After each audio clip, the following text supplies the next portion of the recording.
paraded naked on the streets. The court pulled up the Manipur Police and came down heavily on the administration for failing to provide details of the FIRs that were filed. The apex court asked, why did the police take 14 days to file a case? Meanwhile, the victims called for an independent probe by a special investigation team and opposed the government's move to transfer the matter to the CBI. The case, which was taken up by a bench comprising CJI, Chandrachud, Justice J.B. Pardiwala and Justice Manoj Mishra as well. So this is going to be heard in the courts in the days to come. And of course, the court observations will put a lot of pressure on the government and the Manipur Police as well. Joining us now to take us through the opposition strategy on the Manipur crisis is Manish Tewari, opposition leader, member of parliament and former INB minister as well. Mr. Tewari, what happened today in the Supreme Court was very important. Since day one in Parliament, you have been asking for a debate. You've asked for suspension of the business of the House, an explanation from the Prime Minister as well. What next for the opposition strategy? And could you give us a sense, the 21 MPs who visited Manipur, what briefing or what message did they give all the opposition leaders? Well, Parikshit, what ostensibly happened in the Supreme Court today is perhaps the most poignant reminder of the insensitivity with which the situation in Manipur has unfortunately been handled both by the state government and the central government. If the Supreme Court has to comment, as you were articulating, that they were horrified that 14 days had elapsed and no FIR had been registered after such a reprehensible incident taking place involving the dignity of not one but three women. That itself, I think, is a very, very sad commentary about the situation in Manipur. And that is why from day one, the opposition had been demanding a threadbare discussion on the situation in Manipur. Since the Prime Minister had suo moto before the monsoon session commenced, stated in a press interview or in an interaction with the press that what happened in Manipur must make us hang our heads with shame. It was obviously inferred that the Prime Minister would come and make a suo moto statement in both houses of Parliament. And it would be followed by a serious and a constructive discussion on the unfortunate ethnic split which has happened in that state and the violence which has been perpetrated since the 3rd of May 2023. And that has not happened.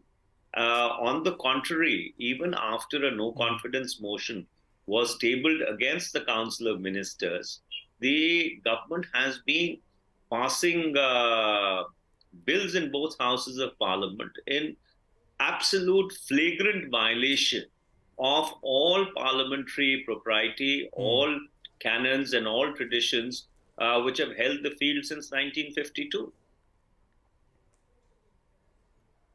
Right. I would also like to draw your attention to what the Supreme Court said. The Supreme Court also pointed out that the offences against the women were horrendous. Time is running out for us. There is a great need to have a healing touch in the state. Mr. Tewari, what can that healing touch be? The Home Minister has visited the state.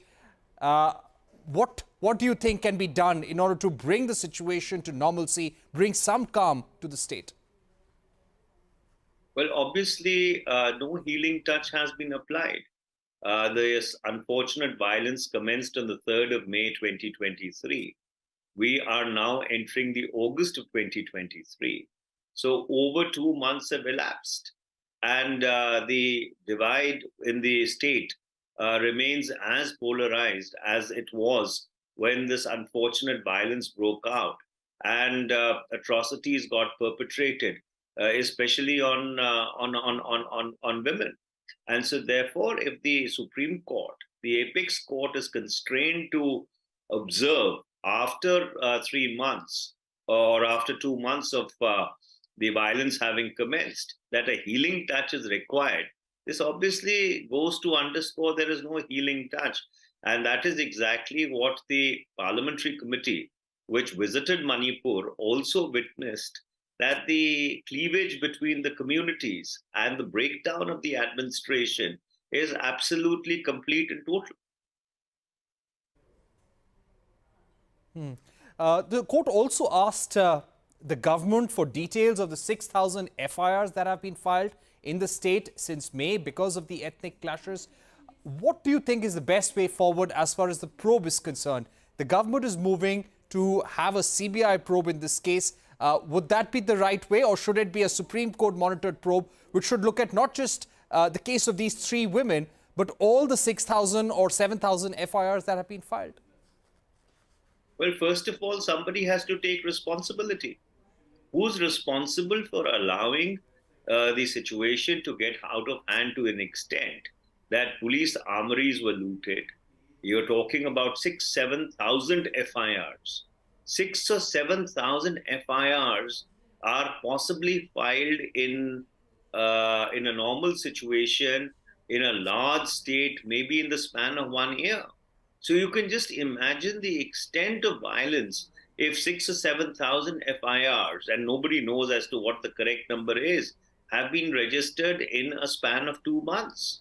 So under those circumstances, first of all, somebody has to take political responsibility. Where does the buck stop? Does the buck stop with the chief minister? Does the buck stop with the central government? Who in the central government will take responsibility for the situation to get out of hand? What was the role of the state security forces when the central security forces were deployed? Were they given a free hand? These are all very, very important questions which cannot be swept under the table. And that's why, Parikshit, we've been repeatedly pointing out, underscoring, highlighting, emphasizing that ever since 1956, when the first no confidence motion was brought in the Lok Sabha, till the current motion has been brought in the Lok Sabha, there was not a single bill which was passed in either House of Parliament, except perhaps on one occasion when, with the mutual understanding of the opposition and the Treasury benches, 2 bills were allowed to go through. I do not really recall the year from the top of my head. And what you've been seeing since last Wednesday, when the Honorable Speaker accepted the no confidence motion, is that bill after bill is being rammed through both houses.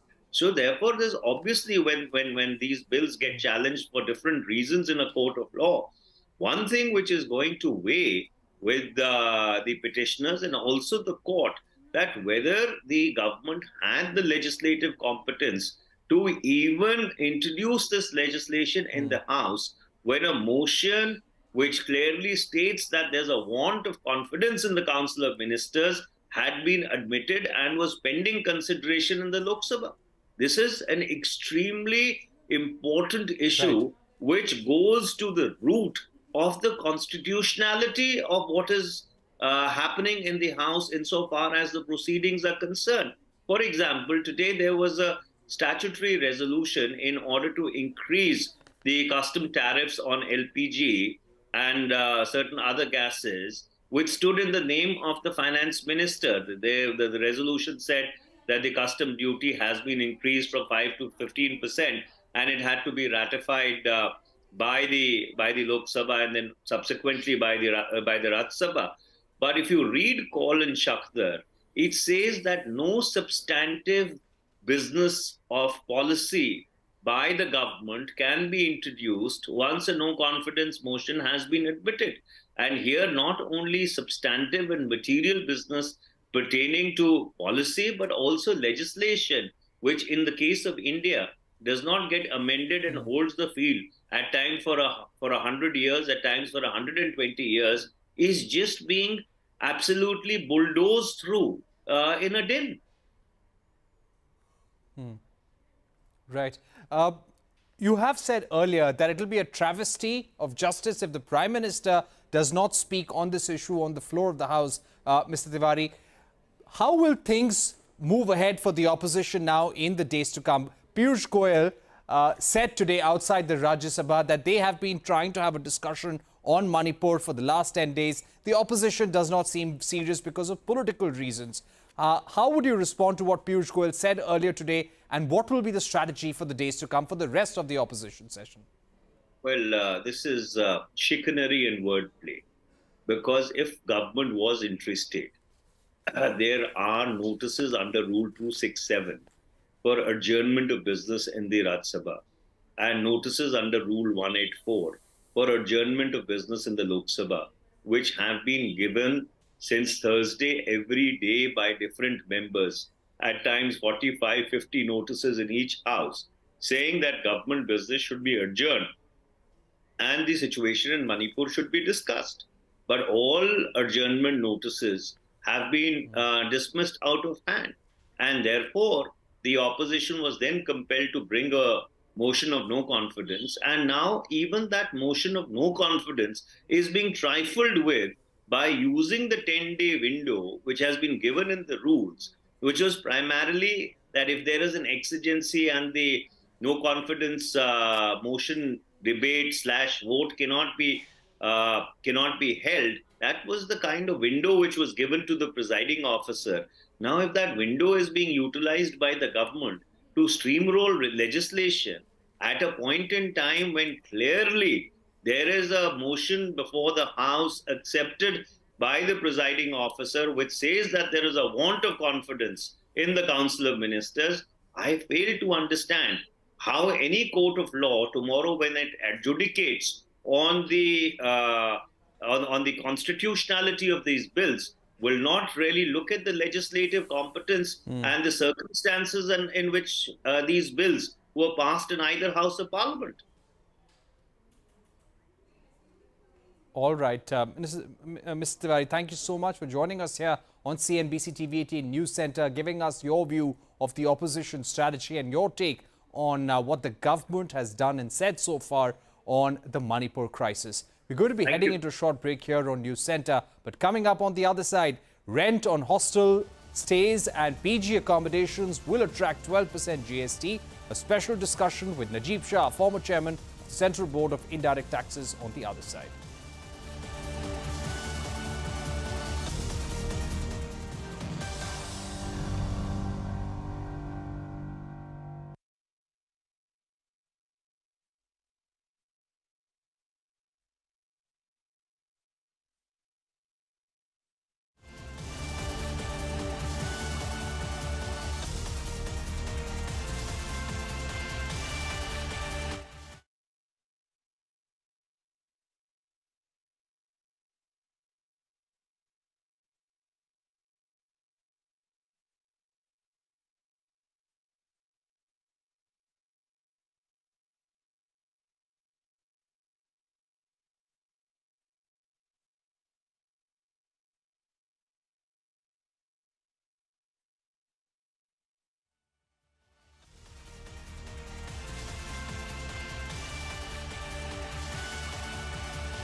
Welcome back. You're watching Newscentre with me, Parikshit Luthra. Rent on hostel stays or PGs will now be liable to 12% GST, just like small hotels and inns. This after these accommodations have been categorized as non-residential in two separate rulings by the Authority for Advanced Rulings in Uttar Pradesh and Karnataka. The Karnataka Authority for Advanced Ruling ruled that PG and hostel rent paid by inhabitants do not qualify for GST exemption, as the services provided by applicant are not akin to renting of residential dwelling for use for residential purpose. Tax experts believe these orders will be taken as permanent precedents by the GST Council. So what impact could this really have? Will this be applicable pan-India? Joining me now to discuss this and more is Najib Shah, former chairman of the Central Board of Indirect Taxes. Mr. Shah, first of all, will this be limited to the jurisdiction of the Karnataka ruling, or will this be applicable pan-India?